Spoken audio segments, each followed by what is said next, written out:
할렐루야. 믿는 자와 영원히 함께 하시는 성령님, 믿는 자와 영원히 함께 하시는 성령님, 이런 제목으로 함께 은혜 나누겠습니다. 좌우 옆에 계신 분하고 함께 이렇게 고백하겠습니다. 성령님이 당신과 영원히 함께 하십니다.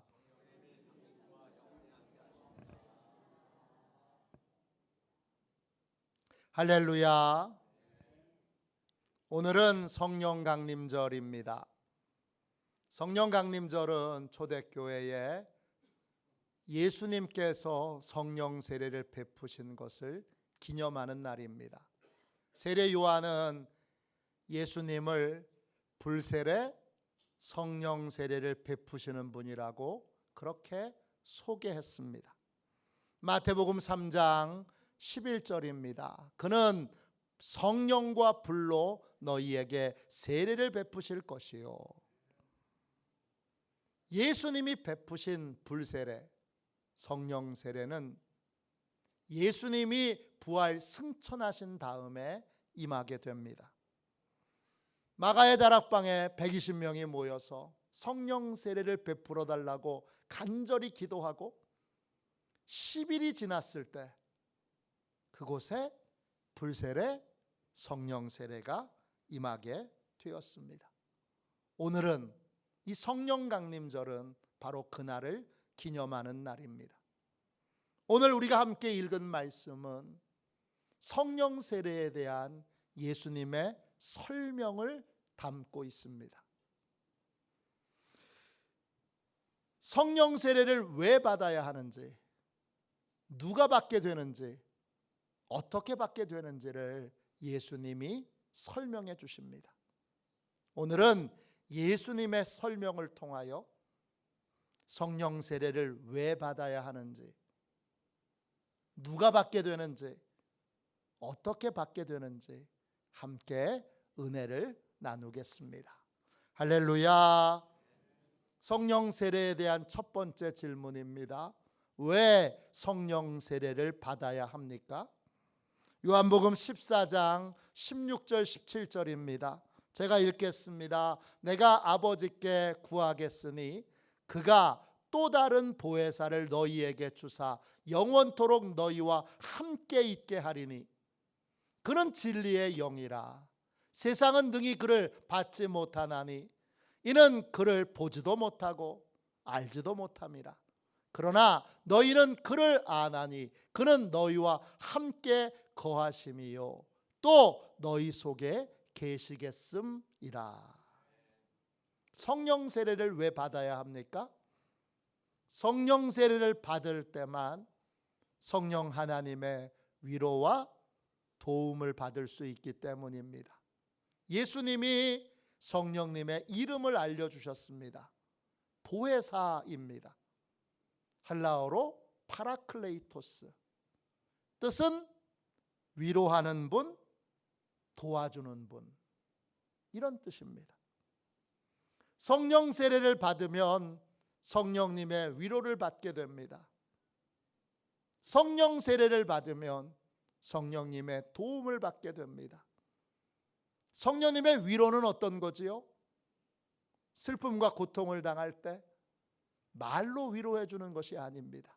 얼마나 힘들었어, 그렇게 말로 위로해 주는 것이 성령의 위로가 아닙니다. 성령의 위로는 어떤 것입니까?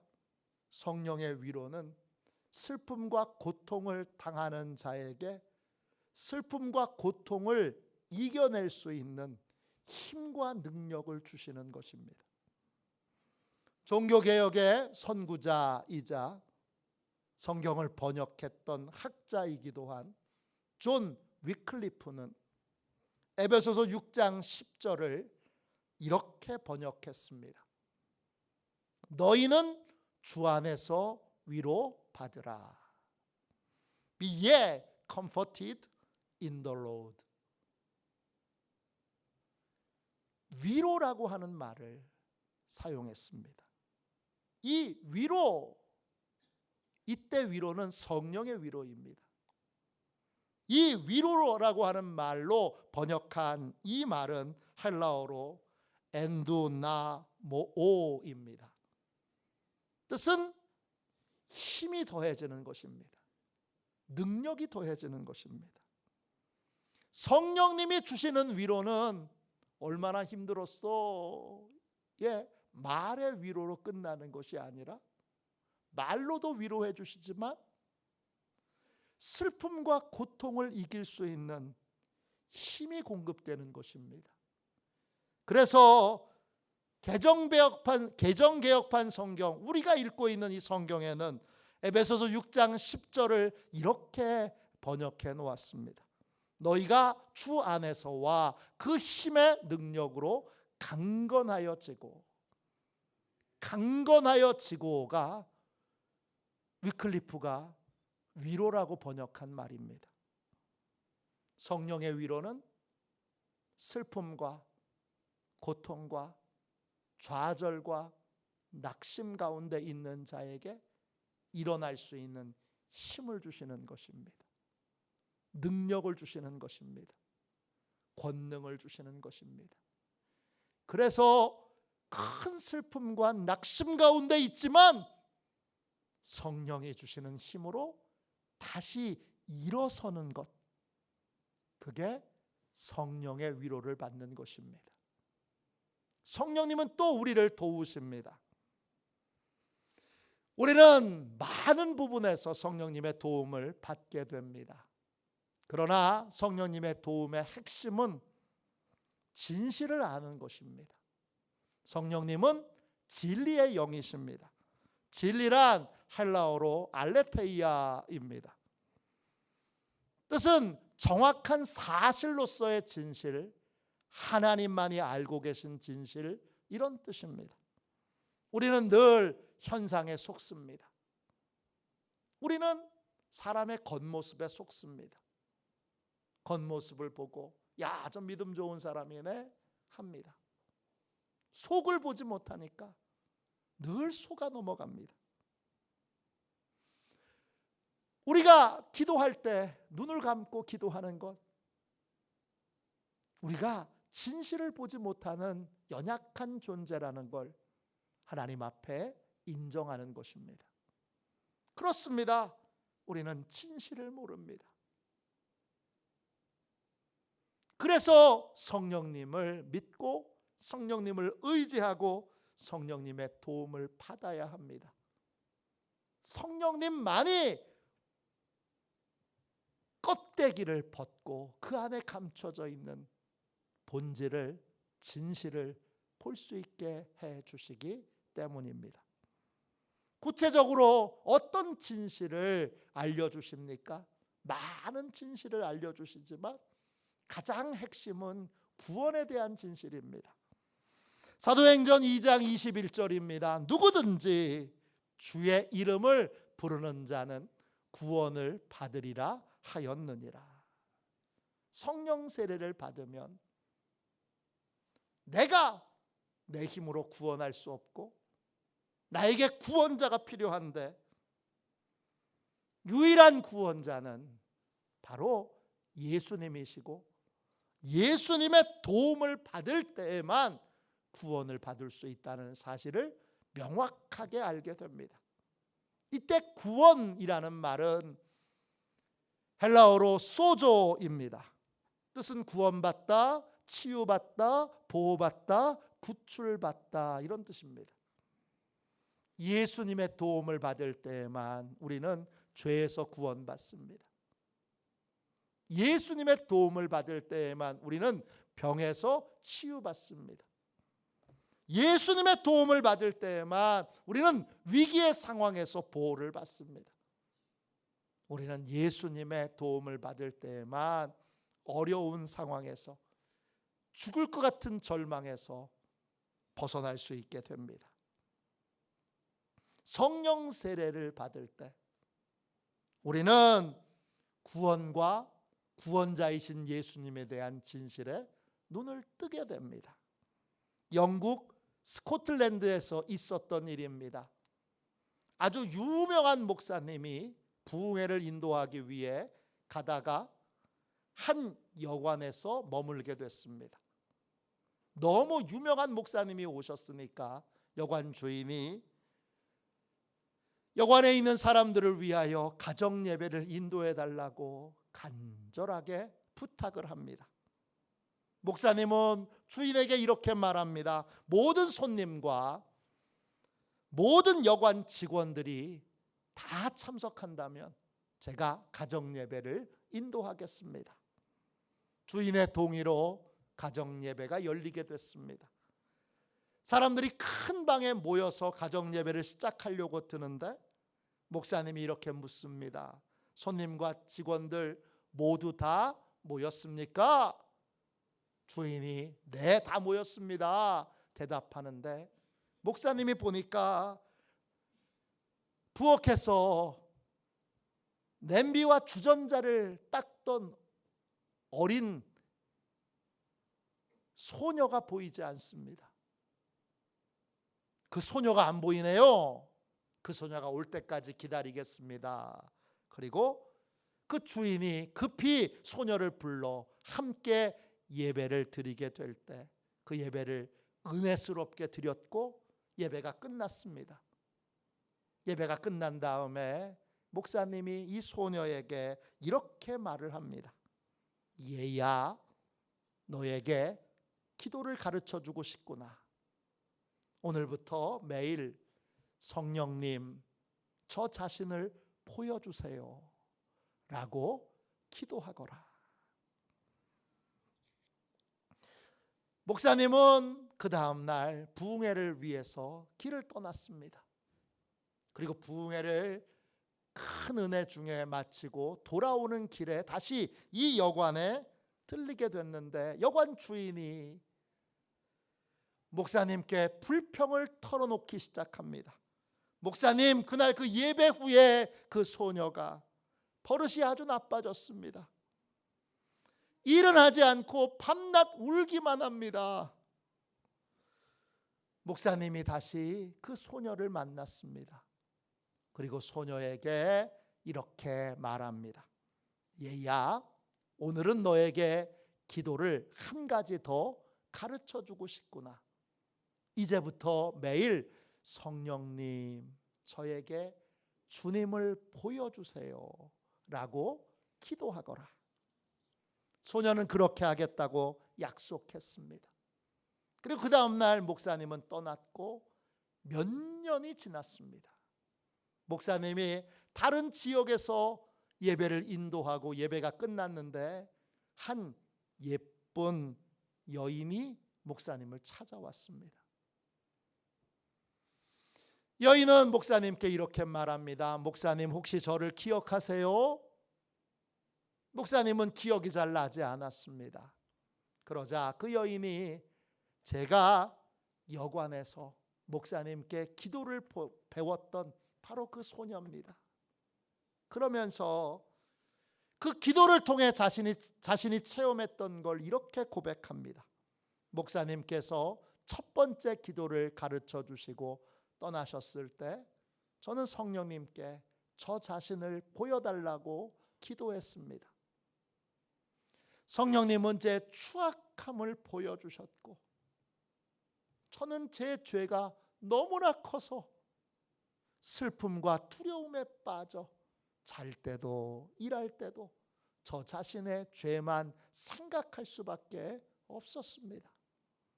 그런데 목사님이 다시 오셔서 제게 새로운 기도를 가르쳐 주셨습니다.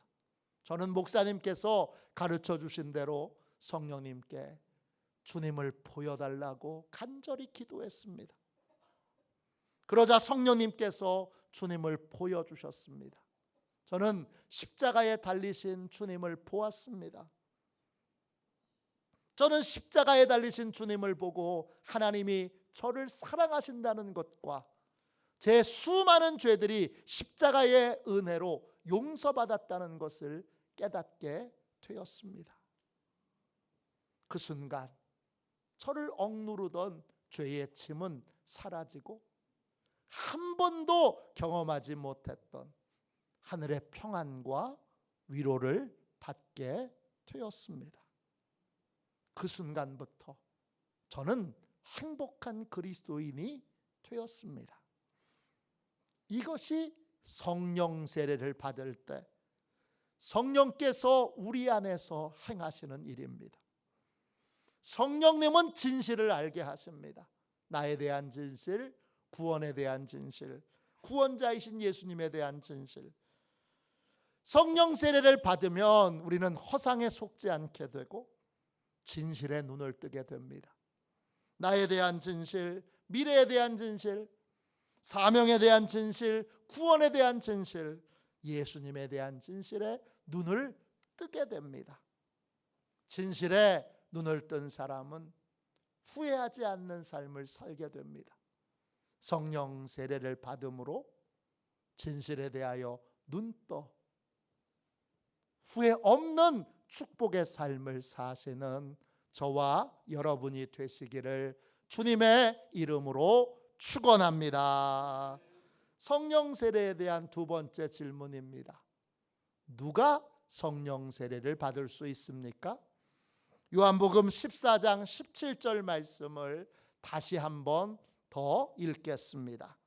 그는 진리의 영이라 세상은 능히 그를 받지 못하나니 이는 그를 보지도 못하고 알지도 못함이라. 그러나 너희는 그를 아나니 그는 너희와 함께 거하심이요 또 너희 속에 계시겠음이라. 성령 세례는 예수님을 믿는 사람만 받을 수 있습니다. 예수님을 믿지 않는 사람은 성령님을 받지도 못하고 보지도 못하고 알지도 못합니다. 본다는 말은 육신의 눈으로 본다는 말이 아닙니다. 성령님은 영이시기 때문에 눈에 안 보입니다. 그러나 안 계신 건 아닙니다. 성령님을 본다는 건 성령님을 느낀다는 것입니다. 본다 이 말이 헬라어로 테오레오입니다. 뜻은 감지하다, 느끼다, 분별하다 이런 뜻입니다. 성령님을 본다는 건 성령님이 지금 나와 함께 계시는 것을 느끼는 것입니다. 성령님을 안다는 것도 같은 의미입니다. 안다 헬라어로 기노스코입니다. 뜻은 성령님이 함께 계시는 것을 느끼는 것입니다. 예수 믿지 않는 사람은 성령님이 계시는 것을 알지도 못하고 느끼지도 못하고 또 성령님의 위로와 도움을 받지도 못합니다. 성령님은 오직 예수 믿는 사람에게만 임하십니다. 언제 임하십니까? 예수님을 나의 주님, 나의 왕, 나의 목자, 나의 하나님으로 내가 마음의 문을 열고 영접할 때, 그때 성령님이 내 안에 들어오십니다. 그러므로 성령 세례는 예수님을 믿는 사람만 받을 수 있고 성령님은 예수님을 믿는 사람만 느낄 수 있고 성령님은 예수님을 믿는 사람만 함께 교제를 나눌 수 있습니다. 마지막 세 번째로 성령 세례에 대한 세 번째 질문입니다. 성령 세례를 받으려면 어떻게 해야 합니까? 요한복음 14장 16절을 다시 읽겠습니다. 제가 읽겠습니다. 내가 아버지께 구하겠으니 그가 또 다른 보혜사를 너희에게 주사 영원토록 너희와 함께 있게 하리니. 성령 세례는 예수 믿는 사람들에게 이미 약속된 것입니다. 예수님이 하나님께 믿는 자들에게 성령 세례를 베풀어 달라고 그렇게 간구했고 하나님의 허락이 떨어진 상태입니다. 우리가 진심으로 성령 세례 받기를 하나님께 구하기만 하면 반드시 우리에게 하나님이 성령 세례를 베풀어 주십니다. 교회 성도님 중에 종종 제가 이렇게 말씀하시는 분이 있어요. 목사님, 제가 아는 식당에, 주로 우리 집사님이 섬기시는 식당이죠, 제가 아는 식당에 계산을 다 해놨으니까 가셔서 편안하게 가족들과 함께 식사하세요. 그래 제가 날짜를 보고 시간을 봐서 적당한 시간에 가족들과 함께 그 식당에 갑니다. 그러면 집사님이 반갑게 맞이하면서 목사님 가족을 위한 식사비는 이미 다 계산됐으니까 무엇이든지 원하는 대로 주문하셔서 편안하게 식사를 하십시오, 그렇게 인사를 합니다. 저와 가족들이 식사를 맛있게 하고 나갈 때 저는 계산하지 않습니다. 왜요? 계산이 이미 끝났기 때문입니다. 성령 세례를 구하는 것도 마찬가지입니다. 계산이 이미 끝났습니다. 하나님의 허락이 이미 떨어졌습니다. 성령 세례를 베풀어 달라고 진심으로 구하기만 하면 됩니다. 그런데 진심으로 구한다는 말의 의미를 아셔야 합니다. 성령 세례란 무엇입니까? 성령 세례는 주인이 달라지는 변화로, 주인이 달라진 사람으로 다시 태어나는 것입니다. 이전에는 내가 주인이었는데 성령 세례를 받으면 이제부터는 성령님이 주인이십니다.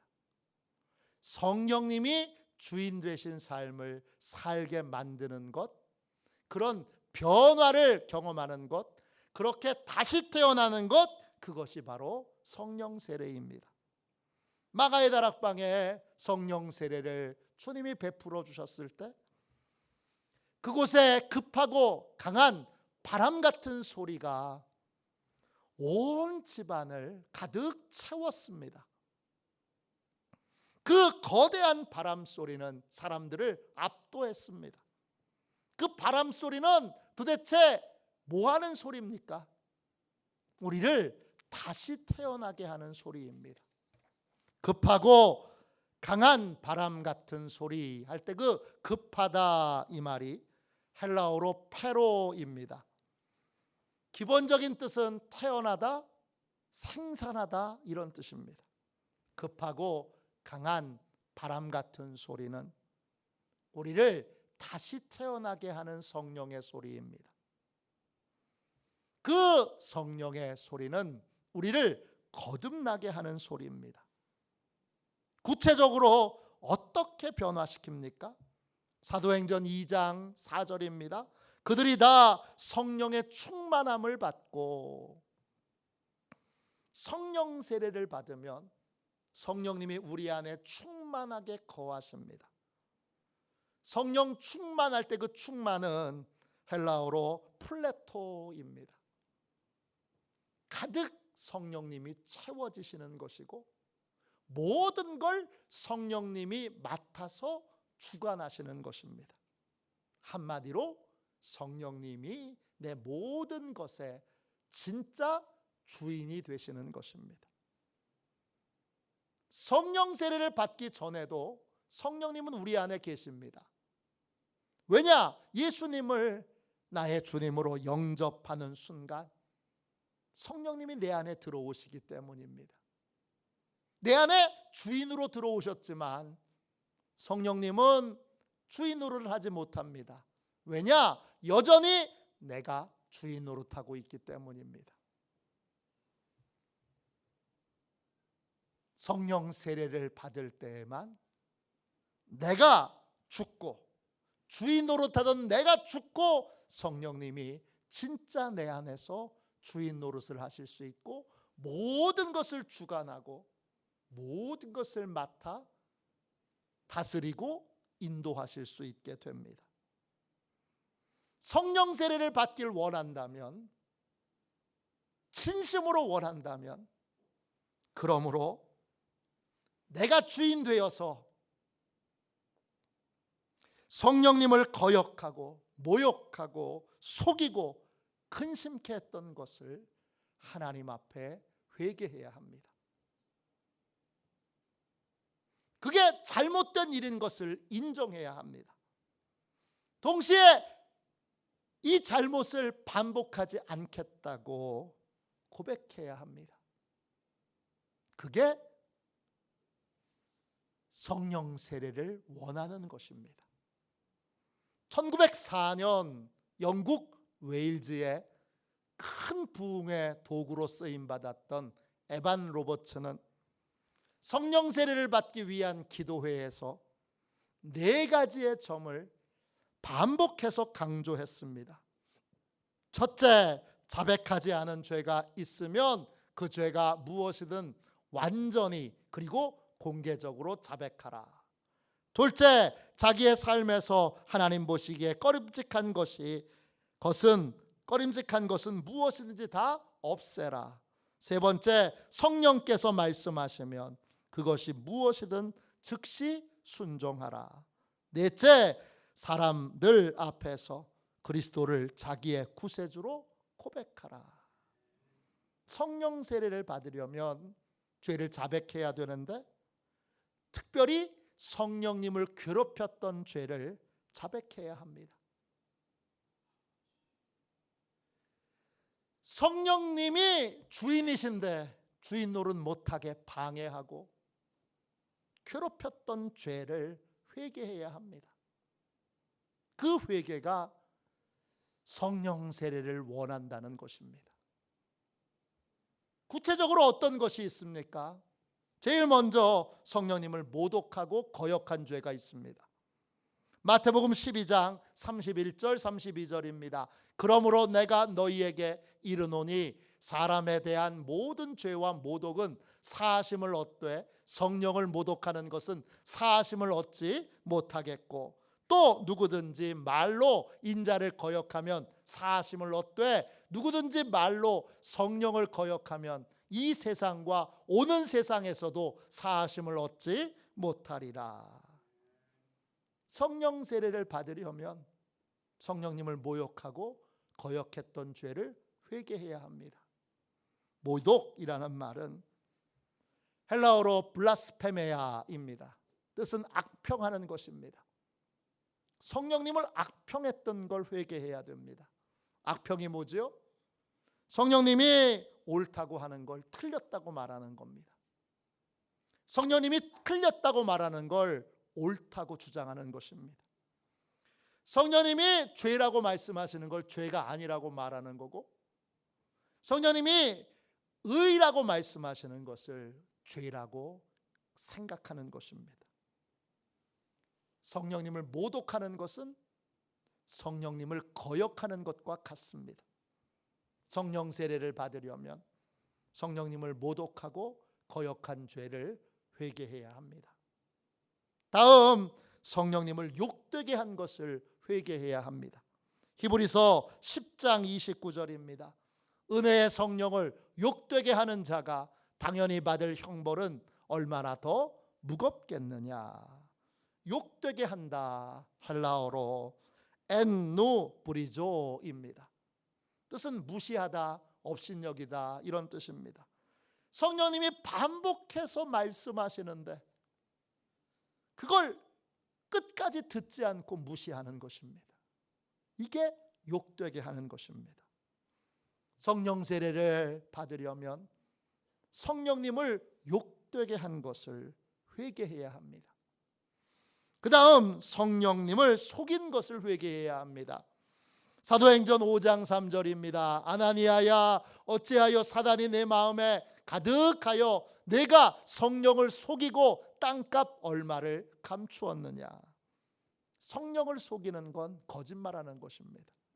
아나니아와 삽비라는 밭을 판 돈의 일부를 감추고 일부만 하나님 앞에 헌금으로 드렸는데 전부를 드렸다고 거짓말했습니다. 베드로는 이 두 사람의 거짓말이 사람을 속인 것이 아니라 성령님을 속인 것이라고 명백하게 말했습니다. 성령 세례를 받으려면 거짓말로 누군가를 속인 것이 있다면 회개해야 합니다. 마지막으로 성령님을 근심케 한 것을 회개해야 합니다. 에베소서 4장 30절입니다. 성령을 근심케 하지 말라. 근심케 한다, 이 말은 헬라어로 류페오입니다. 뜻은 깊은 슬픔에 빠지다, 상처를 입다, 지친다, 이런 뜻입니다. 성령님을 근심케 한다는 것, 성령님의 뜻 앞에서 끝까지 내 생각, 내 판단, 내 경험을 고집하는 것입니다. 그래서 성령님을 지치게 하고 슬프게 하고 상처를 입히는 것입니다. 성령 세례를 받으려면 성령의 뜻 앞에서 내 생각을 고집했던 것들을 회개해야 합니다. 하나님께 성령 세례를 베풀어 달라는 것, 성령님이 주인 되신 삶을 살게 해달라는 것이고, 이걸 간구하려면 반드시 내가 주인 되었던 삶에서 성령님을 괴롭히고 근심케 했던 것들을, 또 모독했던 것들을, 거역했던 것들을, 욕되게 했던 것들을, 속였던 것들을, 근심케 했던 것들을 회개해야 합니다. 이런 삶을 반복해서 다시는 살고 싶지 않다고 고백해야 되고, 이것이 명백하게 죄라는 걸 인정해야 합니다. 그럴 때 성령님께서 우리에게 성령 세례를 베풀어 주십니다. 모든 그리스도인은 성령 세례를 받아야 합니다. 성령님은 내가 예수님을 나의 주님으로 영접할 때 우리 안에 들어오시지만, 그때 완전한 주인으로 오셨지만 완전한 주인 노릇을 하지 못하십니다. 왜냐? 여전히 변함없이 내가 주인 노릇하고 있기 때문입니다. 그래서 성령 세례를 받아야 합니다. 성령 세례를 받는 순간 나는 죽고 내 안에 계신 성령님께서 주인이 되시는 삶이 실제로 이루어지기 때문입니다. 반드시 우리는 성령 세례를 받아야 합니다. 성령 세례를 통해서만 성령님이 주인 되시는 삶을 살게 되고, 성령님이 주시는 위로와 성령이 주시는 도움을 받을 수 있게 됩니다. 우리 모두 성령님을 모독하고 거역하고 욕되게 하고 속이고 근심케 했던 것들을 진심으로 회개하고, 성령님의 풍성하심이 우리 안에 들어와 모든 것을 주관하고 다스리시는 성령 세례가 임하도록 하나님께 구해야 합니다. 성령 세례를 받아서 성령님이 주시는 위로와 도움으로 복되고 존귀하고 후회 없는 삶을 사는 저와 여러분이 되시기를 주님의 이름으로 축원합니다.